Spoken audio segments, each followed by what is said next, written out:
স্বপ্ন কেন আসে? স্বপ্ন মূলত মানুষের মস্তিষ্কের এক স্বাভাবিক ও গুরুত্বপূর্ণ প্রক্রিয়া। স্বপ্ন মূলত আমাদের মস্তিষ্কের কাজের অংশ।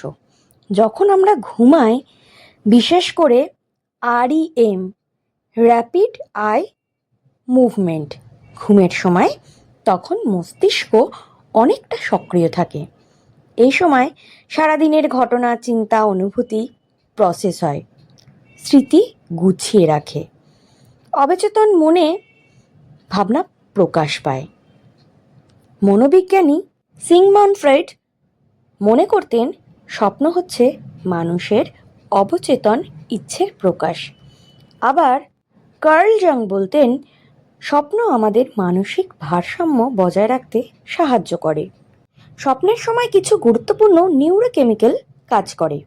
অ্যাসিটাইলকোলিন, REM ঘুম বাড়ে, স্বপ্নকে জীবন্ত করে। সেরোটোনিন কমে যায়, ফলে বাস্তবতা যাচাই কম হয়। নরএপিনেফ্রিন অথবা নরঅ্যাড্রেনালিন একটি অত্যন্ত গুরুত্বপূর্ণ হরমোন।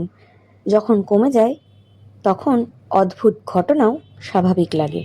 ডোপামাইন আবেগ ও আনন্দ, ভয় অনুভূতির সাথে জড়িত। সহজভাবে এই কেমিক্যালগুলোর পরিবর্তনের জন্যই স্বপ্ন কখনো বাস্তব, কখনো অদ্ভুত লাগে। এবার আসি স্বপ্নের প্রকার বা ধরন। স্বপ্ন বিভিন্ন ধরনের হতে পারে। সাধারণ স্বপ্ন দৈনন্দিন জীবনের ঘটনা বা চিন্তা থেকে তৈরি হয়। দুঃস্বপ্ন, নাইটমেয়ার, ভয়, দুশ্চিন্তা বা ট্রমার থেকে আসে, যেমন পড়ে যাওয়া, কাউকে হারানোর স্মৃতি। লুইস ড্রিম, যখন স্বপ্ন দেখার সময় বুঝতে পারো যে তুমি স্বপ্ন দেখছো, এটাকে বলে লুইস ড্রিম। দিবা স্বপ্ন, জেগে জেগে কল্পনা করা, এটাও একটা ব্রেনের কাজ। তুমি জেগে আছো কিন্তু তুমি অন্য জগতে আছো, তুমি কিছু কল্পনা করছো। পুনরাবৃত্তি স্বপ্ন বা পুনরাবৃত স্বপ্ন সাধারণত দৈনন্দিন জীবনের অমীমাংসিত মানসিক চাপ, উদ্বেগ বা আবেগজনিত সমস্যার ইঙ্গিত দেয়। এই রিকারিং ড্রিম এক ধরনের কোনো মানসিক চাপের ইঙ্গিতই বোঝায়। এই স্বপ্ন বারবার দেখা মানে আপনি খুব স্ট্রেসে আছেন। এরপরে আসি ভবিষ্যদ্বাণীমূলক স্বপ্ন, প্রফেটিক ড্রিম। অনেকে মনে করেন স্বপ্ন ভবিষ্যতের ইঙ্গিত দেয়, তবে এর কোনো বৈজ্ঞানিক প্রমাণ নেই। সাধারণভাবে বলতে গেলে এটা হলো মস্তিষ্কের তথ্য প্রক্রিয়াকরণ। দিনভর আমরা যা দেখি, যা শুনি, অনুভব করি, মস্তিষ্ক তা সাজিয়ে রাখে। স্বপ্ন সেই তথ্যগুলোকে গুছিয়ে নিতে সাহায্য করে। চাপ ও আবেগ কমানো, আপনি যদি দুঃখ, ভয় বা টেনশনে থাকেন, স্বপ্নে তা প্রকাশ পায়, এতে মানসিক চাপও কিছুটা হালকা হয়।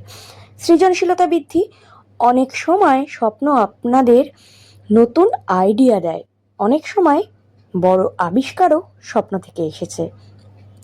অবচেতন মনের প্রতিফলন হচ্ছে স্বপ্ন। স্বপ্নে আমরা এমন কিছু দেখি যা আমরা জেগে থাকা অবস্থায় ভাবি না, এগুলো আমাদের মনের গভীর চিন্তা।